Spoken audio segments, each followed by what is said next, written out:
Some people feel most real when the world goes quiet, not when they're surrounded by noise, not when they're moving from place to place, not when they're being seen. They feel most alive when they're home, when the door is closed, when the outside world fades into the background. To others, this can look like avoidance, like withdrawal, like a life that's too small. But that interpretation misses something important. These people aren't shrinking their lives. They're choosing a different center.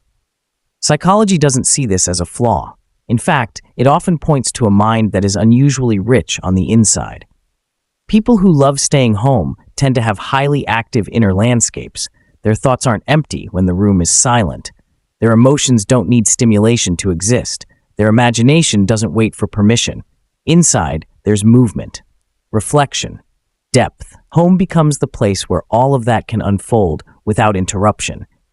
Researchers sometimes describe this as strong internal self-presence, the ability to feel connected to your inner experience without needing constant external input. For these people, excitement doesn't come from crowds. It comes from clarity. Joy doesn't spike in chaos. It settles in calm. Their nervous system doesn't relax when things speed up. It relaxes when things slow down. What's interesting is that many of them didn't always know this about themselves. At some point, they tried to live louder. They said yes when they wanted to stay in. They forced themselves into rooms that drained them. They matched the pace of people who thrived on constant movement. And for a while, they thought that was growth, until they noticed how tired they were. Not physically, existentially. That's usually the moment it clicks. The realization that their calm isn't something to overcome. That their desire for solitude isn't a weakness. It's information. It's their system telling them what it needs. And once they stop fighting that, something changes. Home stops feeling like a fallback. It starts feeling like alignment. Staying home doesn't mean being disconnected. It often means the opposite. It means being present enough to notice your own thoughts, to sit with emotions instead of drowning them out, to let ideas finish forming. People who love staying home tend to be deeply introspective. They don't skim their inner world. They explore it. A quiet afternoon can turn into a memory. A routine moment can turn into meaning. They don't rush their feelings to keep up with anyone else's rhythm. Studies consistently link comfort with solitude to traits like creativity, emotional intelligence, and empathy. When the mind isn't constantly reacting, it starts observing. When it isn't overstimulated, it starts understanding. That's why many people who prefer home are incredibly perceptive. They notice shifts in tone. They feel changes in mood. They understand people deeply, even if they themselves are often misunderstood. And they are misunderstood. They hear it all the time. You should go out more. Don't you get bored? You're missing out. As if fulfillment only exists in public spaces, as if meaning requires witnesses. But history quietly disagrees. Many thinkers, artists, writers, and innovators built their inner lives in small rooms, not crowded ones. Silence didn't limit them. It sharpened them. There's another layer to this preference that people rarely talk about: sensitivity. Not fragility, but responsiveness. Some nervous systems process more information at once. Noise, unpredictability, emotional tension, it all lands harder. For these people, home isn't just comfortable, it's regulating. It's a space where the body can finally stop bracing. Control over environment becomes control over energy, and that control feels like peace. For others, it's about trust. They don't give access easily, not because they're closed, but because they feel deeply.